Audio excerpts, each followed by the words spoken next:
bahwa kita tidak mencari orang, tapi sistem yang mampet di mana itu yang bisa kita beresin gitu ya Bang ya. Terus terbelenggu dengan masalah, bukan akar masalahnya, sehingga terjadilah gesek menggesek. Dan dia juga nunjuk bosnya, bos kalau untung baginya. Jalan ARB ke lah ya. perusahaan. Benar jalan ke perusahaan, nggak usah ribut-ribut ke tempat dia. Kasih pengawas itu tidak punya pekerjaan. Apabila tidak ada itikat dari perusahaan, baru kami laporkan permasalahan tersebut ke bagian seksi Gakumpa, penegakan hukum. Assalamualaikum warahmatullahi wabarakatuh. Alhamdulillahirrabbilalamin. Assalatu wassalamu ala sayyidina Muhammadin wa ala alihi washabbihi wasallim ajmain. Amma ba'du. Caring people, perkenalkan saya Gofar Ismail dari DPW PPNT Jakarta Utara dan Media Bapel. Pada kesempatan kali ini kita berjumpa dalam acara Talkshow Peduli Nusantara Tunggal yang akan membahas mulai dari kajian kebijakan publik dari tingkat pemerintah pusat hingga daerah, dan ada juga kajian hukum, ketenagakerjaan, ekonomi kerakyatan atau UMKM, termasuk kearifan lokal dari berbagai daerah hingga komunitas. Caring people, pada edisi hari ini adalah pertama kali kita menggunakan channel YouTube kita yang baru, yaitu @peduli_nusantara_tunggal, yang sebelumnya kita selalu bekerjasama dengan @PUKLM ADM dalam beberapa kegiatan. Semoga channel baru kita @peduli_nusantara_tunggal ini bisa membawa nuansa berbeda bagi hasanah wawasan pengalaman baru kita dalam memandang suatu permasalahan. Kembali lagi bersama saya Gofar Ismail dalam acara Talkshow Peduli Nusantara Tunggal. Caring people, dulu kita waktu masih bersama dengan tim Media Bapel dengan PUKLM ADM, kita sering membawakan tema ketenagakerjaan karena memang di perkumpulan Peduli Nusantara Tunggal terus concern dan fokus untuk mengawal kasus-kasus ketenagakerjaan yang menimpa rekan-rekan kami di pengurus DPW PPNT Kota Administrasi Jakarta Utara, sehingga pada talkshow kita pada hari ini mengambil judul yaitu pentingnya pengawasan terhadap ketenagakerjaan yang ada di wilayah DKI Jakarta, khususnya di wilayah Jakarta Utara. Lah, telah hadir bersama kami ada Ketua DPP PPNT Bang Arthur Noya. Selamat siang Bang. Kembali lagi ketemu kita lagi. Terus ada Kepala Kesbangpol Provinsi DKI Jakarta Bapak Taufan Bakri. Selamat siang Pak. Santai sih ya Pak kita ya Pak. Terus yang terakhir ada dari Disnaker Transgi Provinsi DKI Jakarta yang diwakili oleh Bapak Jumadi ya Pak ya. Ya, selamat siang. Siap. Selamat siang ya Pak ya. Salam kenal juga dari saya. Mungkin baik para caring people, kita perbincangan kali ini kita mulai dari Ketua Umum DPP PPNT Bang Art ya Bang. Bang Art ini sebagai Ketua Umum DPP PPNT atau yang dulu sebelumnya kita kenal dengan nama LPN atau Lembaga Peduli Nusantara Tunggal, di mana tagline-nya adalah mengawal proses demokrasi bangsa Indonesia. Terakhir pada Silatnas tahun lalu kalau nggak salah Desember 2021 ya Bang ya. 19. Itu tercetus 2019 ya. Tercetusnya Land Bank atau Bank Tanah yang tidak lain adalah permasalahan agraria. Nah, beberapa kali kita dulu berbincang Bang di studio kita yang di sana. Itu adalah lebih banyak membahas masalah ketenagakerjaan. Lah, pada kali ini kita juga ngebahas masalah ketenagakerjaan lagi nih Bang. Sebetulnya ada apa sih nih Bang di ketenagakerjaan khususnya di wilayah DKI Jakarta. Bahkan kita lihat di beberapa tulisan Abang di kabar onenews.com itu juga bahas masalah ketenagakerjaan. Bisa diceritain sedikit Bang tentang talkshow kita pada hari ini? Ya, Assalamualaikum warahmatullahi wabarakatuh. Salam sejahtera buat kita semua, sahabat dan kerabat. Kenapa lembaga kajian kami ini yang tadinya, kenapa kita konsen di tenaga kerja? Memang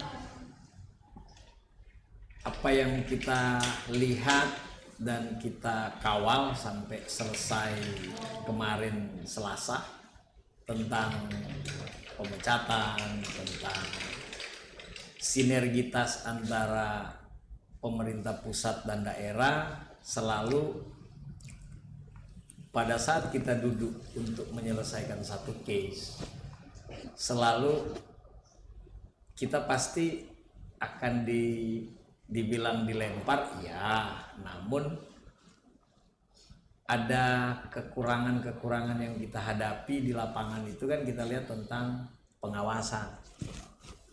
Nah, namun setelah kita telaah lebih dalam selama hampir 1 tahun lebih nih kan, baik itu dari union busting, tentang kejahatan, tentang perburuan, tentang tenaga kerja yang ada, selalu momoknya dibilang dinas atau sudin atau apapun bentuknya tidak pernah diikut sertakan. Namun kan kami Peduli Nusantara Tunggal itu tidak percaya seperti itu. Namun apa yang kita diskusikan ini, kita sebagai anak bangsa yang baik dan benar harus memberikan masukan agar supaya sahabat atau orang tua kita yang namanya pemerintah itu bisa menjadi mitra yang baik dan benar. Dikarenakan kenapa? Contoh kecil, ada satu case di Jakarta Utara yang kita lihat pada saat perusahaan itu melaksanakan mengesahkan peraturan perusahaannya, tidak pernah berdiskusi baik itu pemerintah tingkat 2 dan tingkat 1.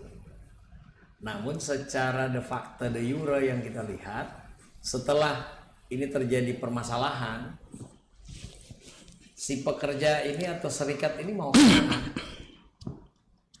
Dikarenakan bukan juga masalah dinas atau sudin yang tidak bisa memfasilitasi, tetapi benar pengawasan itu dari hilir ke hulu. Tetapi kan praktek yang ada di lapangan pada saat perusahaan ini mau melakukan pengesahan peraturan perusahaan, belum pernah kita cross check ke pengawasan atau ke dinas terkait kayak Disnaker Trans dan sebagainya, apakah pernah diundang untuk membahas, sehingga jadi terkesan antara hilir dan hulu ini siapa sih yang bertanggung jawab.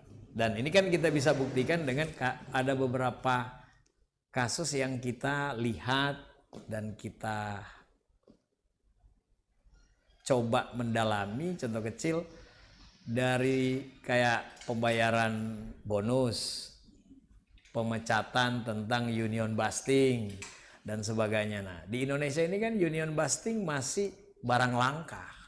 Namun tingkat pidana perburuannya kan sangat tinggi. Namun kembali lagi, siapa yang akan melaksanakan ini atau mengawal ini harus betul-betul bukan syarat dengan kepentingan, tetapi apa sih? Karena undang-undang sangat transparan di sini. Namun ada ketimpangan ya. Siapa yang melakukan ketimpangan itu? Nah, kami bisa menyatakan itu seandainya perusahaan A, faktanya apa? Kita kan sudah berupaya, PPNT sampai ke PT UN, sampai ke kita lawan dia dengan kasasi, kita lawan juga terakhir setelah kita lihat peristiwa hukumnya sudah berjalan, akhirnya kita lihat. Begitu kita masukin dengan tindak pidana perburuan, baru disitulah kita lihat kebenaran absolut yang tentang yang namanya undang-undang Omnibus Law itu sangat mumpuni sebenarnya. Namun sosialisasi ini siapa dan mengapa, nah ini kira-kira seperti itu. Nah kebetulan kan kita diskusi ini bukan mencari siapa salah siapa benar, tapi fungsi dari pengawasan itu. Dan mungkin dengan wadah seperti ini kita dialog dengan teman-teman atau dengan orang tua kita di DKI ini bisa menjadi acuan, sehingga sinergitas itu sebagai lembaga kontrol kebijakan publik bukan mencari siapa salah siapa benar, tetapi ini loh yang sebenarnya yang harus kita jalani. Itu kira-kira. Gitu ya. Jadi seenggaknya kita win-win solution lah ya. Mencari jalan keluar di talkshow kita kali ini. Ya. Kayak mungkin kita langsung ke Pak Jubadi nih ya. Untuk yang dari dinas ya. Sebenarnya visi misi atau tupoksi dinas ketenagakerjaan ini yang di Provinsi DKI Jakarta umumnya, terus khusus wabil khusus bidang pengawasan ini seperti apa, Pak? Mungkin caring people atau penonton kita pengen tahu sedikit gambarannya tupoksinya Tadi kan kalau Bang Art nyinggung nih pengawasan ini belum bekerja secara maksimal. Nah sebenarnya tupoksinya dari pengawasan ini seperti apa sih Pak? Oke, baik, terima kasih. Jadi pengawas ketenaga kerjaan adalah PNS yang diberikan amanat oleh pemerintah untuk mengawasi atas peraturan perundangan tenaga kerjaan yang dijalankan oleh bidang usaha atau perusahaan, badan usaha atau perusahaan. Nah, mereka ini harus diberikan pendidikan dulu nih Pak. Pengawas ini harus diberikan pendidikan. Itu kurang lebih 6 bulan. Diberikan pendidikan tentang hal-hal yang normatif seperti mengenai upah, kemudian lembur, kemudian perlindungan tenaga kerja melalui BPJS tenaga kerjaan, BPJS kesehatan. Nah, setelah itu lulus, kemudian mereka diberikan magang dulu, dilakukan magang oleh para senior. Nah, terkait dengan pengawasan tenaga kerjaan, kami telah diberikan kewajiban atau diberikan kewenangan oleh pimpinan masing-masing wilayah, yaitu sebanyak 10 perusahaan untuk melakukan pengawasan ketenaga kerjaan pada badan usaha atau perusahaan. Nah, lain halnya apabila ada case atau ada kasus yang menyangkut masalah pelanggaran normatif, dugaan pelanggaran normatif. Apakah itu melalui bersurat atau melalui CRM yang kami punya aplikasinya di DKI. Nah, itu kami dahulukan. Dengan catatan, pengaduan tersebut harus ada data pendukung, yaitu berupa perjanjian kerja dan upah. Kalau hanya no-name, kemudian alamatnya alamatnya tetap ada, tapi tetap kami lakukan. Tapi yang kami lakukan utama adalah memanggil pelapor dulu. Memanggil pelapor. Apa yang Anda mau laporkan terkait pelaporan Anda ke kami? Kalau memang pelaporannya menyangkut masalah hal yang normatif yang itu tadi saya katakan, upah dan upah lembur dan segalanya, ada bukti pendukung. Apa itu bukti pendukung utama? Adalah status hubungan kerja dia dengan perusahaan. Itu yang utama. Nah, apabila itu ada bukti pendukung, kami lihat lagi mengenai upahnya, mengenai lemburnya, mengenai proteksi perlindungannya, yaitu BPJS tenaga kerjaan. Nah, apabila itu sudah dipenuhi, maka di mana dia melapor berdasarkan keberadaan domisili perusahaan, kami akan tindak lanjuti. Nah, kebanyakan mereka pekerja-pekerja yang ketahuan, nih upahnya di bawah UMP nih, ketahuan. Tapi dia takut melapor. Karena apa? Karena nanti ujung endingnya nanti dia akan dilakukan pemutusan hubungan kerja oleh perusahaan. Sebenarnya nggak usah khawatir, tidak usah menyangkutkan namanya, tapi tetap pembuktian. Karena begini, karena kami punya kode etik untuk merahasiakan si pelapor. Punya kode etik kami. Nah, kami kunjungi berdasarkan surat pelaporan tersebut, kami kemudian klarifikasi dulu. Kalau memang itu benar terjadi atas laporan tersebut, maka kami berikan peringatan kepada perusahaan, yaitu dalam bentuk nota pemeriksaan.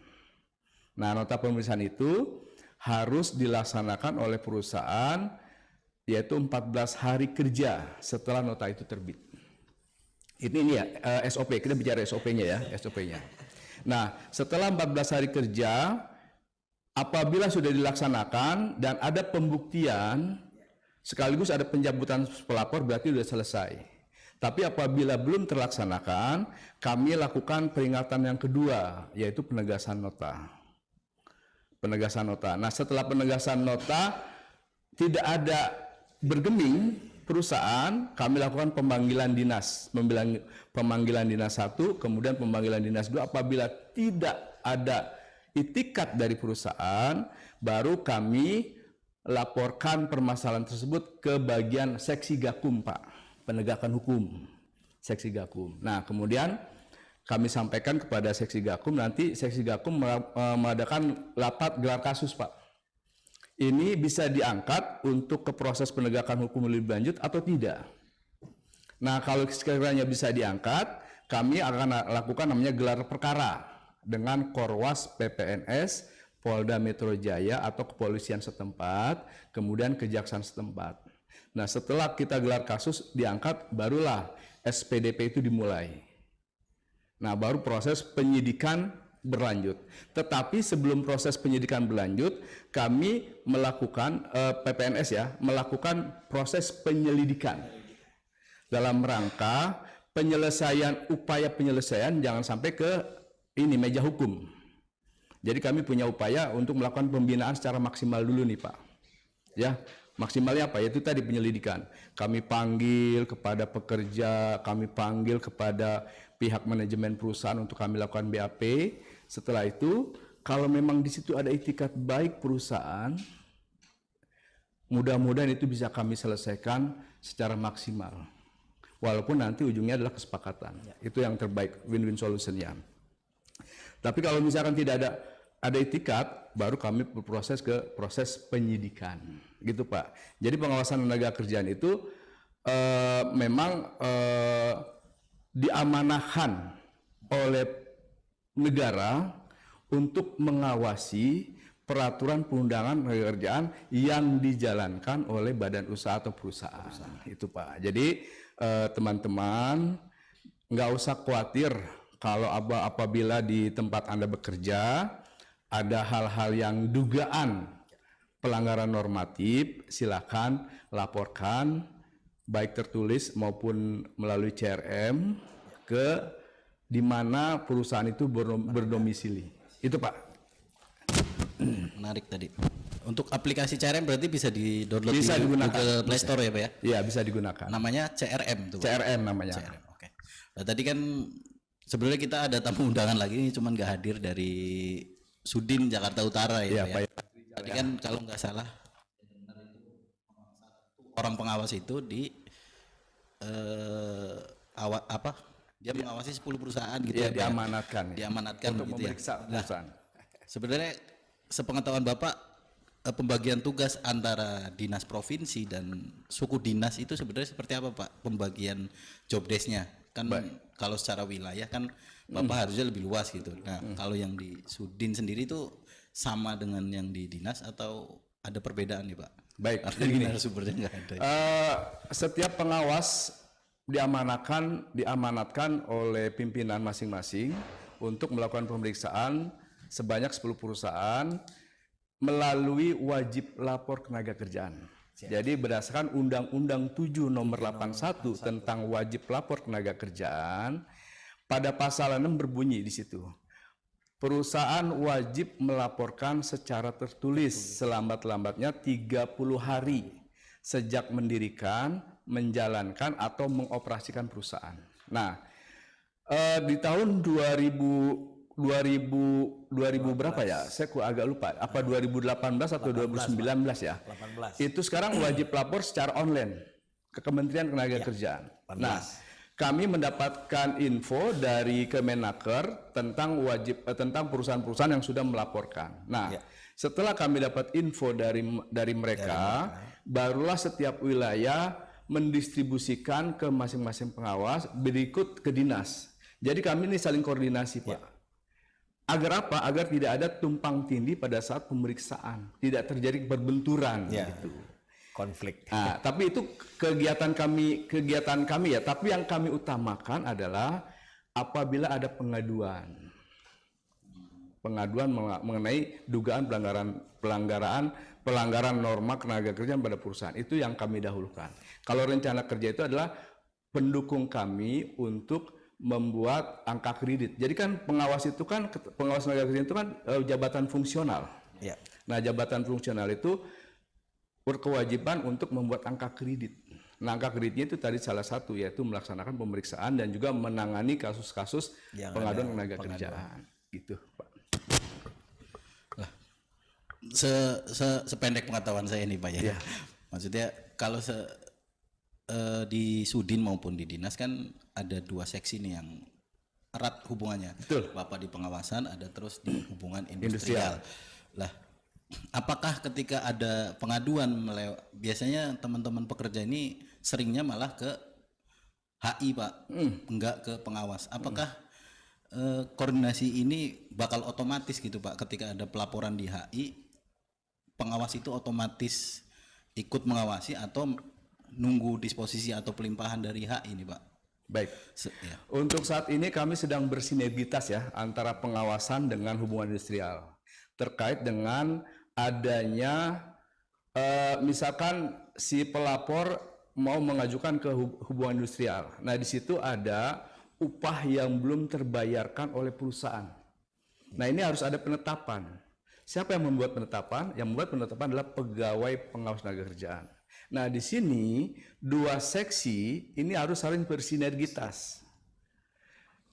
Hubungan industrial berkoordinasi dengan pengawasan, nanti pengawasan menghitung berapa hak yang didapatkan yang dijadikan penetapan. Nah, setelah terdapat nilai penetapan baru disampaikan ke hubungan industrial. Nah, nanti digabungkan ke dalam anjuran. Bisa juga seperti itu, Pak. Ada juga yang mereka menggunakan dua bagian untuk melakukan pengaduan. Yang pertama mungkin dia mengadu tentang pesangon, PHK, pesangon. Nah, yang kedua ke pengawasannya, kekurangan upah, hal yang normatif. Nah, ini jadi kami bagian yang kekurangan upahnya. Kalau yang HI itu bagian yang pesangonnya. Gitu. Biasanya begitu. Itu hal yang biasa Pak, bagi hal yang biasa gitu. Judulnya duit semua.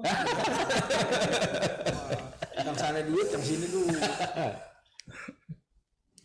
Ada lagi?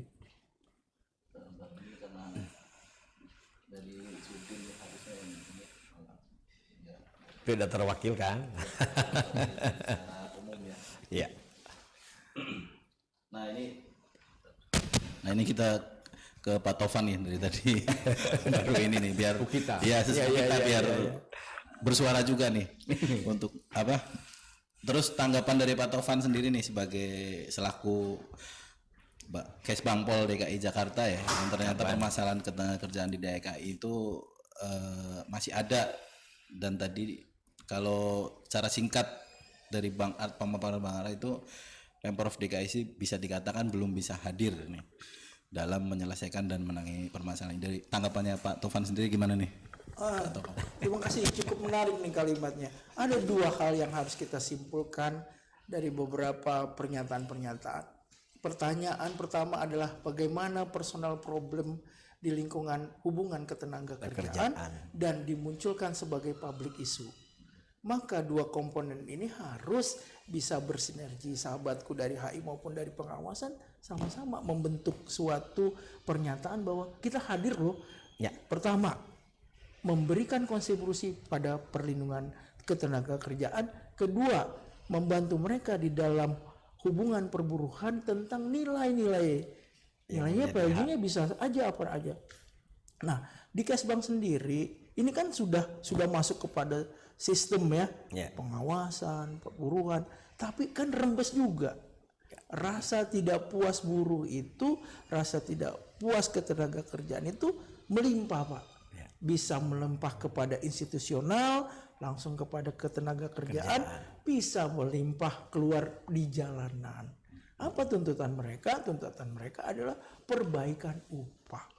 Setiap tahun kita mengalami proses pendewasaan tentang upah minimal regional. Pendewasaan Pak. Besok karena dari Dewan Pengupahan terjadi fluktuasi, dalam hal ini inflasi dan kenaikan yang lainnya, maka disesuaikanlah. Nah, inilah yang menjadi kertas-kertas yang selalu menjadi konflik di antara pengusaha dan buruhnya gitu. Kok bisa begitu? Iyalah, tertulis seperti itu, ada faktanya dia tulis itu sekian jumlahnya, realitanya karena dompetnya kulit ketemu kulit, nasi kosong, dia terima saja. Apa yang ditulis itu tidak boleh ditutupi oleh kita. Betapa pencari kerja yang nanti muncul ini menjadi gelombang sosial yang kuat di Jakarta ke depan. Kira kami di Kesbang 90.000 anak SMA yang nanti lulus di tahun 2023 ini akan menjadi gelombang tenaga kerja yang kuat. Maka basic-basicnya bukan soal ketenagakerjaan. Seluruh stakeholder itu harus mampu menyerap untuk bisa orang memberikan konsumsi kepada keluarganya. Angkatan kerja baru digaji di bawah UMR aja udah girang. Ya, aku udah kerja nih. Padahal di bawah UMR. Tapi mereka mau melepaskan energinya untuk membantu dunia usaha. Siapa yang melarang? Nggak ada undang-undang. Orang janjiannya boleh Pak pengawas ya. Jadi judulnya I love you, you love me. Iya, happy family. Udah nggak usah dibahas-bahas hukum. Kerja ya bagus ya. Iya. Gitu. Jadi semua jadi indah. Dengan itu menimbulkan dinamik ekonomi kepada seluruh infrastruktur di bagian bawah, lapisan ketenagaan kerja kita mendapat upah yang menurut dia baik, bukan menurut undang-undang loh. Ini ingat nih, beda nih. Menurut UMR begini, tapi ada yang masih mau menerima seperti itu. Mau diperselisihkan? Silakan. Orang personal problem, just saya dibayar. Yang penting dapur ngebul. Mana cing? Dapur ngebul cing. Gitu. Apalagi sektor-sektor informal ya. Iya. Itu sektor informal pun menjadi energi kuat bagi pertumbuhan ekonomi Jakarta. Nggak main-main loh, 28% sektor informal tuh memberi kontribusi subsidi. Gitu. Maka pajak daerahnya kuat. Contoh, warung Padang di Keramat itu kita makan 50.000, udah 500 perak tuh pajak kita dapat. 50 perak. Jadi kita mesti holistik melihatnya. Kalau scope antara hubungan yuridifikasi soal perundang-undangan kaku banget tuh. Kaku banget. Karena itu menyudutkan kepada musyawarah mufakat dengan argumen-argumen kertas. Tapi coba kalau pengusaha bilang, yuk bantu saya ya, ntar kerja bagus ini. Tapi saya belum bisa bayar UMR nih. Oke, pekerjanya girang kan diterima kerja. Udah nggak kertas-kertas cinta yang ditandatangan kontrak, go semua. Maka yang saya sebut itu personal problem. Kemudian orang menariknya sebagai public issue. Oke bos, gitu. Ya sebenarnya kalau tadi yang Pak Taufan paparkan dengan kedua pihak saling ngobrol dan bisa saling membangun kemitraan dengan baik sih nggak apa-apa. Cuman permasalahannya kadang ada yang merasa lebih super power sehingga tidak mau mengobrol dengan pekerja atau perwakilan pekerja begitu Pak. Ya dulu kita punya namanya hubungan kerja buruh Pancasila. Nah, itu mana tuh sekarang nggak ngerti saya gimana. Nah ketika kita mengambil doktrin Barat terlalu banyak. Dengan pikiran-pikiran konsep soal keindividual, maka musyawarah mufakatnya nggak jalan udah. Mau milih RW aja pakai voting. Terpinggirkan. Jadi nilai-nilai lokalnya hilang. Kalau nilai-nilai lokal ditumbuhkan, tidak mengenal etnis dia, persahabatan dibantu. Maka jalan ekonomi yang kami butuhkan di Kesbang itu bagaimana Jakarta tenang dan supaya nyaman. Cuan datang.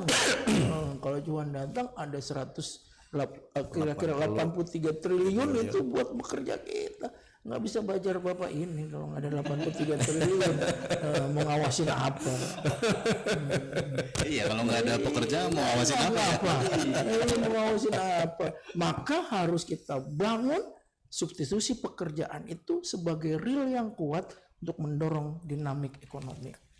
Bung, kalau tumbuh 1% itu kita akan bisa mempekerjakan 400 ribu tenaga kerja. Maka cita-cita Pemda itu harus tumbuh dari sisi mikro 5%, berarti 2 juta tenaga kerja bisa diserap di seluruh lapisan ini. Makanya kalau Menteri ngomong kita berharap tumbuh ekonomi kita 5%, itu angkatan kerja akan 2 juta. 2 juta. Itu. Jadi kalau ini sih kan cuman sekelumit persoalan personal problem di perusahaan-perusahaan yang yang ngambek tuh istilah kita ngambek. Makasih gitu kan. Ya ini ke Bang Art nih. Siap. Untuk PPNT sendiri kan dulu pernah beraudiensi ke Kesbangpol ya. Sependek pengetahuan saya lah. tentang adanya anjuran dari mediator hubungan industrial dari Disnaker provinsi yang tidak dijalankannya oleh pengusaha untuk membayarkan bonus kepada 40 karyawan. Itu tindak lanjutnya seperti apa, Bang?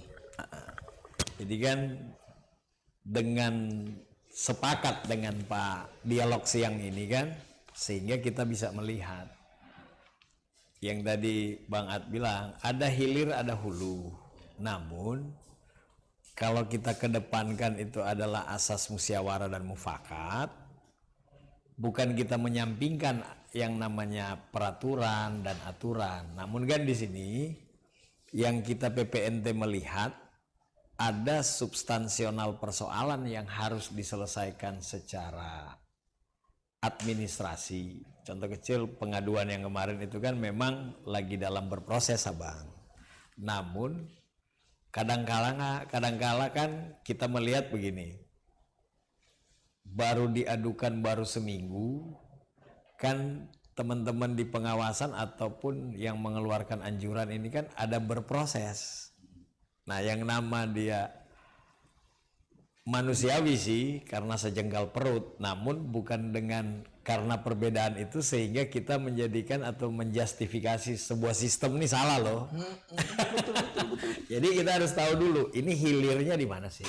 Nah, namun setelah kita duduk dialog hari ini kan makin clear ini yang kami sebagai PPNT sebagai lembaga kontrol kebijakan publik, selama ini berarti serikat-serikat pekerja ending turun di jalan, padahal bukan seperti ini, adalah by paper.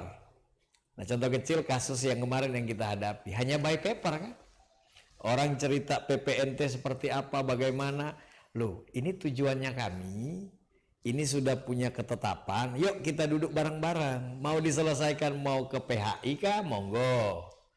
Karena ada norma yang harus dijalankan di situ. Nah, akhirnya kan kecerdasan emosional dalam mengurus. Makanya kan Bang Ad selalu bilang ke teman-teman di Dewan Pimpinan Wilayah, khususnya wilayah Jakarta Utara, kenali apa yang diurus. Karena demo itu bukan menyelesaikan masalah, tetapi malah membuat lebih ruwet di sini dikarenakan kadang administrasi yang baru mencapai 4% atau 8%, 10%, kita sudah mencari sistem yang salah, tetapi akhirnya kita menghujat dan sebagainya. Namun alhamdulillah dengan dialog siang ini, Abang Ad melihat, kami sebagai Ketua Umum PPNT melihat, karena apa yang pernah kita selesaikan di Kes Bangpol itu clear dengan yang namanya 11, 40 dan ada sekitar 132 sekian.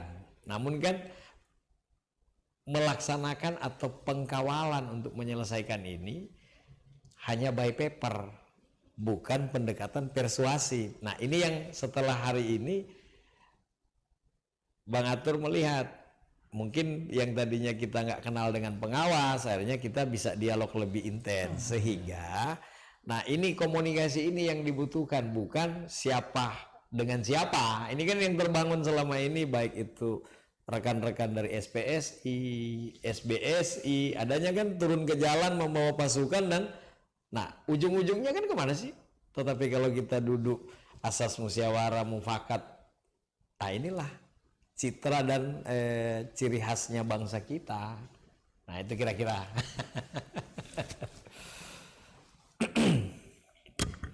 Baik, Bang. Melenceng dikit nih. Siap.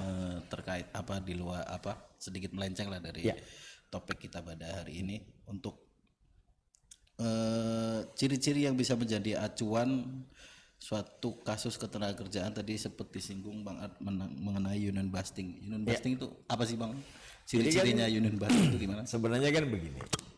Union busting itu kan dengan 11 orang ya, 11 case. Memang kita melihat yang namanya penyidik Polri pun pada saat dia menyelidiki kasus yang dia sidik, dia bisa memberhentikan itu dengan hukum acara perburuhan. Namun kami PPNT kan tidak berhenti seperti itu. Kami bertanya, pemberangusan itu adalah memberanguskan tentang organisasi ketenagakerjaan kan yang ada di satu perusahaan. Namun yang terjadi yang Abang Atur lihat secara langsung dan melihat sebenarnya di satu perusahaan yang kemarin itu contoh kecil Astra. Sebenarnya serikat pekerja atau serikat buruh di Astra itu yang terdaftar apa aja sih? Sehingga kenapa ini bisa diproses di Tipiter? Dikarenakan apa yang dia ceritakan dengan apa yang dia wujudkan kan tidak sesuai. Itu kan fakta. Nah, celah kecil inilah yang dibuat oleh PPNT. Bang Atur sebagai ketua umum melihat ada penyelundupan hukum tentang union busting. Alhamdulillah begitu saya coba didialogkan dengan Tipiter ini bisa berjalin dengan baik. Ya berarti kan bukan dengan demo kita laksanakan ini, tetapi dengan santun sebagai anak bangsa yang baik, yang punya citra merangkul. Nah ini yang sudah banyak lari. Itu kira-kira kalau Abang At. Jadi kalau union busting itu memang barang langka, namun kita harus buktikan apa sih yang dibuat. Akar masalahnya kan kemarin cuma dikarenakan karena May Day kan. Nah, May Day ini hukumnya kan wajib bagi serikat pekerja. Nah, kalau tidak gimana? Kan ada dua hal pandangan yang berbeda. Nah, jadi teman-teman juga di serikat pekerja atau serikat buruh harus paham juga kalau kira-kira ini kan kita dialog. Tapi dengan dialog ini saya bisa nangkap. Dengan adanya dialog siang ini kita bisa duduk dengan teman-teman dari pengawasan yang selama ini teman-teman hadapi di lapangan, khususnya Dewan Pimpinan Wilayah Jakarta Utara, tidak sesuai dengan apa yang tersirat dan tersurat kan? Karena bagi Bang At, kalau kita peduli dengan sesuatu, kita tahu dulu kenapa kita harus peduli dengan sesuatu ini, agar supaya nggak mungkin dong undang-undang dibuat kalau dia tidak punya kesesuaian. Namun alhamdulillah hampir setahun Peduli Nusantara Tunggal ini konsen dengan pengkawalan pekerja atau tidak pembayaran bonus dan sebagainya. Pelan-pelan kan makin mengerucut. Oh ternyata ini dialog, bukan seperti apa bagaimana. Jadi antara hilir dan hulu ini tentukan dulu. Itu kira-kira. Ya akar masalahnya, jangan masalah kan. Fokus pada solusi ya Bang ya. Ya. Nah, balik lagi nih ke Pak Tovan nih, saya pengen nanya dikit. Tadi kan terkait demo teman-teman pekerja yang ibaratnya tidak puas lah bahasanya ya, tidak puas dengan mungkin kinerja dari dinas maupun suku dinas begitu, yang akhirnya membuat demo gitu. Biasanya ketika kenaikan UMP atau ini kan biasanya teman-teman pekerja nih selalu hampir tiap tahun tuh absen demo di dinas. Ya betul ya Pak ya. Nah ini kan terjadi gesekan gitu antara pekerja dan pengusaha maupun yang ditengahi sama pemerintah gitu. Yang tentunya nih berimbas kepada masyarakat DKI yang mungkin tidak tahu menahu tentang apa yang dituntut sama teman-teman pekerja. Mungkin tanggapannya Pak Tovan dengan fenomena ini seperti apa Pak? Fenomenanya cuma satu Pak, pengusaha dan buruh itu pemain bulu tangkis Pak, satu smash, satu tangkis, satu smash kan gitu. Artinya apa? Sinergi Pak. Sinergi. Kalau pemain bulu tangkis smash, tangkis lagi, itu kan dialog gitu. Kemudian kita pemerintah tidak berpihak, kita pada posisi netral. Bagaimana pengusaha bisa hidup, pekerja pun bisa hidup. Maka menjadi benangnya adalah barikade perundang-undangan. Gitu kan? Gitu. Lalu mau hidup makan tempe, gajinya segini. Lalu makan daging, gajinya segini. Gitu. Nah, dalam pengupahan itu menghitung kira-kira di tahun 2024 itu inflasi berapa. Gitu. Kemudian kemampuan bayar pengusaha itu berapa? pengusaha juga harus dilindungi, karena tanpa pengusaha penganggurannya banyak, bos. Harus dilindungi juga gitu, karena dia juga kemudahan berusaha itu menjadi penting juga buat kita. Maka kita di Pemda DKI membuat permohonan perizinan satu atap itu untuk mempermudah kos sosial yang harus dibayar pengusaha. Baru bangun udah banyak jontoel. Berat dia baru usaha, belum buruhnya pasang tarif semua. Belum nggak dia pasang tarif, saya kalau nggak gini nggak bisa dibayar loh gitu. Nah inilah yang mau kita samakan persepsi masing-masing, bukan menang-menangan. Bagaimana konsep itu satu, nggak untung di cabe tapi untung di bawang, istilah saya begitu. Buruh juga demikian. Kalau perusahaan itu maju, maka perusahaan itu berjanji suatu hari Anda mendapat profit lebih ketika Anda dibayar murah. Ke depan harus ngomong begitu dia. Jadi pengusaha juga nggak boleh serakah. Ketika value-nya naik, maka ada kontribusi sekian persen yang bisa diberikan kepada buruhnya. Tidur nyenyak tuh buruh.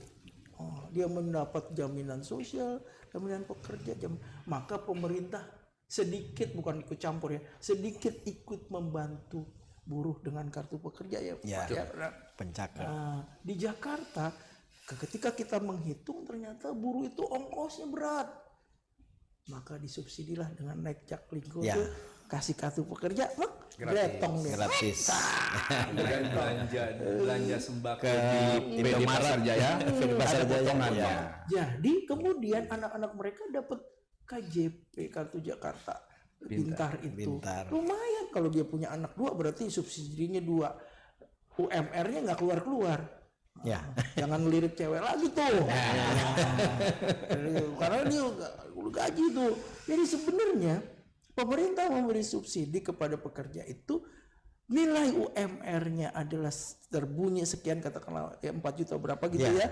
Bunyikan 4 juta, sesungguhnya dia mendapat value lebih dari 4 juta. Karena anaknya diberikan kartu Jakarta Pintar, kemudian naik ongkos gratis, daging yang tadinya 150.000 jadi 100. Banyak kan poin-poinnya, masih ngambek juga.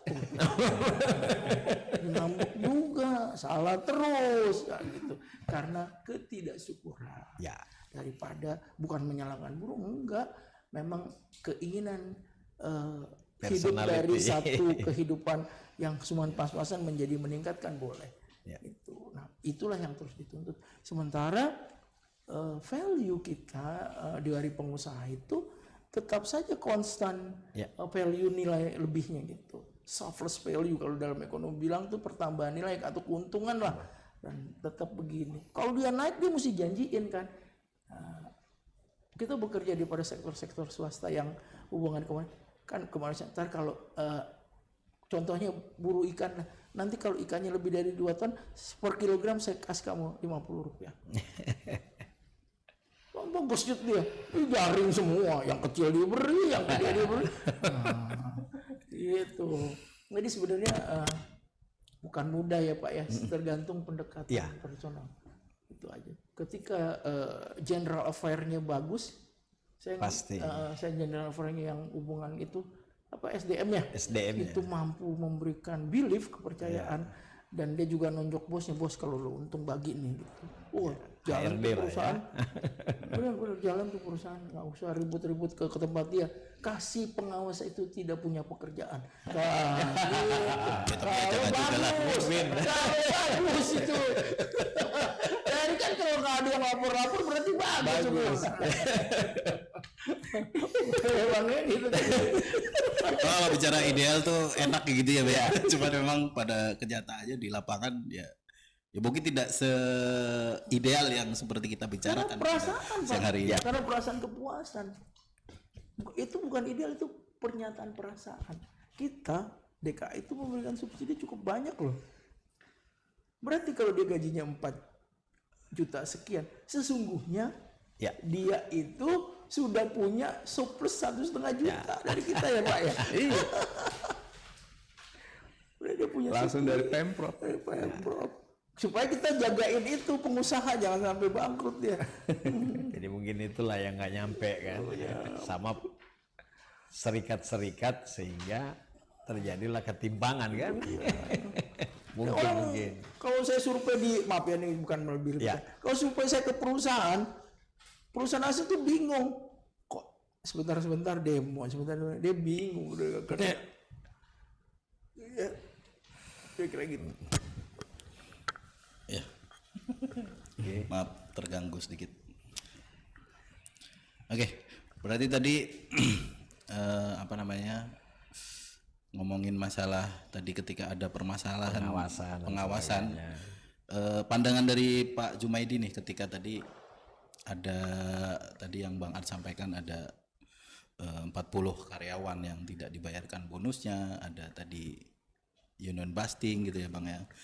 Untuk dari pandangan dari pengawas ini, kalau ketika terjadi permasalahan seperti itu, apa penanganan dari pengawas, Pak? Baik. Jadi apabila terjadi hal-hal yang dianggap dugaan normatif, kami pelajari dulu pertama dari status hubungan kerjanya antara pengusaha dan pekerja. Kami pelajari dulu. Kemudian setelah kami mengetahui, kami pelajari case-nya dulu. Apa sih case-nya? Nah, setelah itu kami lakukan teguran kepada perusahaan, yang nanti teguran itu berbunyi nota, yang nota itu aplikasi dari undang-undang ketenagakerjaan yang ada. Gitu. Nah, kemudian kami satukan dalam satu rangkaian yang namanya nota pemeriksaan. Kami berikan kepada perusahaan. Perusahaan, berdasarkan undang-undang nomor sekian, pasal sekian, Anda melanggar. Ini harus dilaksanakan. Kemudian berdasarkan ini kamu melanggar, ini harus dilaksanakan. Nah, kami berikan waktu ya buat kamu ya 14 hari kerja untuk melaksanakan. Gitu. Jadi kami berikan tenggang waktu kepada perusahaan untuk melakukan perbaikan atas surat peringatan yang kami berikan. Begitu. Gitu, Pak. Berarti tadi keluar nota pemeriksaan, nanti dari pihak pengusaha baru menjalankan nota tersebut. Baru melaksanakan. Tapi kontrolnya terhadap nota pemeriksaan itu? Kontrolnya itu kami lihat 14 hari kerja. Tidak kami telepon lagi, tidak Pak.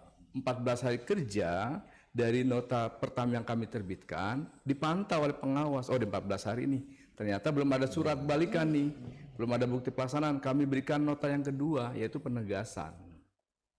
Nah, setelah penegasan kami berikan waktu 7 hari. Nah, setelah tidak ada, baru kami lakukan panggilan dinas terkait bukti pelaksanaan nota. Nah, apabila di situ memang ada tindak pidana, kami proses, yang tadi saya katakan, kami proses untuk gelar kasus sampai gelar perkara, sampai nanti timbulnya SPDP, surat dimulainya penyidikan. Nah, di situ baru kami koordinasi dengan Korwas PPNS Polda Metro Jaya, berkoordinasi dengan kejaksaan, baru proses hukum berjalan. Jadi, kalau diduga ada tindak pidana, kan ada tindak pidana, ada sanksi administrasi. Jadi ada sanksi pidana, ada sanksi administrasi. Jadi emang agak panjang prosesnya ya, Pak. Prosesnya panjang. Oke, mungkin buat bapak-bapak semua nih, dari perbincangan kali ini apa yang bisa kita simpulkan nih terkait judul kita pada hari ini tentang pengawasan ketenagakerjaan di DKI Jakarta. Mungkin dari Bang Art dulu deh. Gimana Bang Art? Kalau kami dari PPNT kan setelah kita dialog, kita kan sudah bisa melihat. Jadi di sini kan kita harus juga melihat kecerdasan. Kecerdasan dalam pengertian yang namanya pemerintah itu kan adalah pelayan publik. Ada norma-norma yang tadi dikatakan dari bagian pengawasan ya Bang. Nah, ini yang selama ini putus. Dan teman-teman baik itu dari serikat pekerja, serikat buruh yang kurang matang melihat norma aturan di pengawasan ini kan ya tadi yang Bang At bilang, ada hilir, ada hulu. Kalau memang dia tentang masalah bonus, orang ini kan masih bekerja. Nah, ada nota dinas atau hasil pemeriksaan atau lidik lah ya Pak ya, sehingga dikasih waktu 14 hari. Berarti kan paper nih. Nah, kadang kita begitu kita lihat ini ada pengawasan, kita tahu pengawasan. Namun ini kan komunikasi itu kadang-kadang memang ada orang yang alergi kan Pak, dibuat surat terus. Ada orang agar supaya kita juga mengetahui. Kan bukan cuma kita yang diurus juga, kan kita harus paham. Sehingga dengan kita menyurati tahap 1, ini 14 hari, ya kan kita hanya mengingatkan. Nah, setelah yang namanya surat belum ada balasan, ya kita ikutin dulu 14 hari sampai sekian. Jadi dialog siang ini makin mencerdaskan kita sebagai praktisi, baik itu praktisi pekerja, praktisi buruh. Sebenarnya kan undang-undang ini udah mumpuni.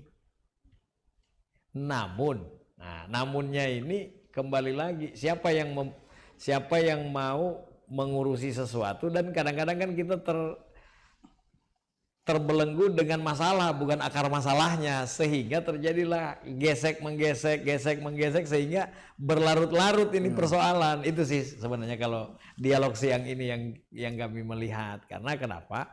PPNT itu jujur Pak, saya mau ketemu dengan pengawas kan berbagai macam fenomena yang saya harus alami. Dikarenakan pada saat anjuran 11 dan 40 itu kan saya meminta untuk difasilitasi di Kesbang. Dari situlah saya melihat norma-norma ini, oh ini seperti ini seperti ini. Jadi untuk mencerdaskan sesuatu organisator untuk melaksanakan pengkawalan satu masalah, ya harus mumpuni lah. Jadi jangan pakai dengan gaya-gaya apa yang tidak kita sepakati ya kita demo, kita ini ya kan selalu PPNT itu saya melarang. Dikarenakan kita ini adalah lembaga kajian. Nah, kelemahan-kelemahan undang-undang itu ya kita memberikan masukan agar supaya kita betul-betul benar-benar bermitra, bukan menjadi musuh dengan pemerintah atau dengan stakeholder yang lain. Itu kalau PPNT. Mungkin dari Pak Jumaidi nih selaku dinas, tanggapannya gimana tentang tema kita hari ini? Jadi gini, pengawasan itu adalah mengawasi aturan tenaga kerja. Nah, tenaga kerjaan adalah aturan yang mengatur seseorang sebelum memasuki dan sudah memasuki dunia kerja. Nah, itu kami awasi Pak. Pada saat dia pada saat dia mau masuk kerja, awal, kemudian bekerja, kemudian setelah selepas. Nah, itu masih dalam pengawasan oleh kami, Dinas Pengawasan Tenaga Kerjaan. Bagaimana, apa yang kami awasi? Yang kami awasi adalah pertama normatifnya dulu, mengenai upah. Kemudian apabila itu terjadi lembur, bagaimana lembur perhitungannya? Nah, yang lebih utama lagi, bagaimana perlindungannya, proteksinya, BPJS Tenaga Kerjaannya, BPJS Kesehatannya. Apabila ketiga unsur tadi terpenuhi oleh perusahaan, baik upah ataupun lembur dibayar dengan sesuai, kemudian perlindungan tenaga kerja dan keluarganya terjalankan, saya yakin 100% dunia kerja akan menjadi nyaman. Pekerja dan keluarganya. Tapi kalau salah satu tidak terpenuhi, maka akan ada case-case. Nah, kami ini di sini bagaimana perusahaan ini dapat kami bina untuk bisa menjalankan aturan tenaga kerjaan terkait dengan perlindungan tenaga kerja. Nah, itu aja Pak. Oke, baik. Mungkin lanjut terakhir nih Pak Taufan, tanggapan closing statement lah. Iya, bagi kami ukurannya tadi dari kesimpulan awal adalah ketidakpuasan. Jadi perusahaan bilang kepada buruhnya, saya bukan alat pemuas. Nah, ya buruh juga bilang ini, saya juga nggak bisa terpuaskan. Nah, itulah dialog-dialog dibangun dari aspek pengawasan ini. Ya. Pemerintah nggak boleh kaku juga, pemerintah harus mendorong supaya si pengusaha nyaman, buruh juga nyaman. Gitu yang paling penting bagi kehidupan. Kan kata kamu ideal. Nah, itulah dibawa kepada ranah-ranah kalau kamu berselisih, ini aturannya gitu. Yang paling penting waktu dia bekerja baca nggak aturannya, karena girang dia teken aja nggak baca. Nah, begitu dia dapat, ibu aku dapat kerja nih, kenapa udah jadi kontraknya udah kerja, diteken dia tidak membaca. Ketika dia merasa tidak terpuasi, maka menjeritlah dia. Nah, kata pengusaha, lu udah teken bos. Ya. Nah, udah teken nih. Nah, inilah bukan kejujuran ya, kebersamaan. Sumber daya manusia menginformasikan kepada calon pekerja barunya, Dek, kamu nanti bekerja seperti ini, seperti ini. Saya melihat beberapa perusahaan tuh kalau dijelasin seperti itu, orang Indonesia nggak ngeyel, tukang demo enggak. Bener. Saya lihat beberapa perusahaan. Saya salah satu, Bapak ini kan bagus nih. Saya juga kan pengawasan orang asing juga. Jadi perusahaan-perusahaan yang memberikan standar bagi pekerjanya, bukan mengulang nih ya, bagi pekerjanya dengan informasi yang jelas, insya Allah itu nggak ada. Tapi memang kalau terjadi ketidakpahaman, Bapak ini bilang nih, Ini ada rumusnya stepnya. nih, gitu. Terus juga pengusahanya juga nggak boleh ngeyel, dikasih tahu, merasa dia berkenalan dengan instrumen lain. Nah, ingat ya, dia berteman dengan instrumen lain, maka diabaikan lain. Ya repot tuh ya. Kira-kira salah satu, tidak ada kepuasan di dalam sebuah hubungan pekerjaan akan menimbulkan gesekan. Yang kedua, bagaimana menciptakan keharmonian dengan mengangkat nilai-nilai kemanusiaan itu bersama. Ketiga, kejujuran antara pengusaha dan pekerja harus terus diciptakan. Nah, kalau udah begitu, pengawas juga nggak mengawasi, tenang-tenang saja. Bang Akhtar jarang dapat order. Kalau ini nggak, ini kan sih kita jok-jok supaya ini dari tadi tegang aja deh. Jadi satu konsepnya adalah mari kita bersama-sama memajukan DKI Jakarta supaya kehidupan berusaha menjadi tinggi, kehidupan buruhnya pun ikut terjamin, karena pemerintah DKI juga memperhatikan kehidupan buruh dan kehidupan pengusaha. Dengan kalau pengusaha kita kasih pajak yang gimana, take holiday lah katakan. Nah, ini kasih take holiday, Kemudahan berizin lah ya. Kemudahan berizin. Buruh, kamu nanti ini nih, nggak usah repotin ini, saya subsidi kamu 1 juta dengan Jaklingko, dengan makanan ini, udah girang deh pulang bawa kresek ke rumahnya. Nah, apalagi kasih beras 5 liter. Udah seminggu tuh nggak beli lagi ya. Ribet. Padahal itu kalau itu yang kecil dari saya gitu. Oke, terima kasih Bapak-bapak semua atas perbincangan pada hari ini. Oke, caring people, demikian perbincangan kita kali ini. Seperti yang sering dibilang sama Bang Art, bahwa kita tidak mencari orang, tapi sistem yang mampet di mana itu yang bisa kita beresin gitu ya Bang ya. Terus jadi kami berharap Bapak-bapak berkenan hadir kembali ketika nanti di lain kesempatan kita undang kembali di tema dan topik pembahasan yang lain gitu ya Pak ya. Sehingga mendapatkan ada jalan keluar terbaik lah dari setiap permasalahan yang terjadi di DKI Jakarta ini, khususnya di bidang ketenagakerjaan. Mudah-mudahan sih kita bisa ngomong hal-hal yang lain gitu ya, di luar ketenagakerjaan. Terima kasih sekali lagi Pak Tovan sebagai Kepala Kesbangpol, terus dari Pak Jumadi perwakilan dari Disnaker Provinsi, dan juga Bang Art selaku Ketua Umum PPNT. Oke kawan-kawan, sampai jumpa di lain kesempatan dengan perbincangan menarik lainnya. Yang benar hanya milik Allah, yang salah dari kami yang bertugas. Akhir kalam, wassalamualaikum warahmatullahi wabarakatuh. Waalaikumsalam warahmatullahi wabarakatuh. Terima kasih.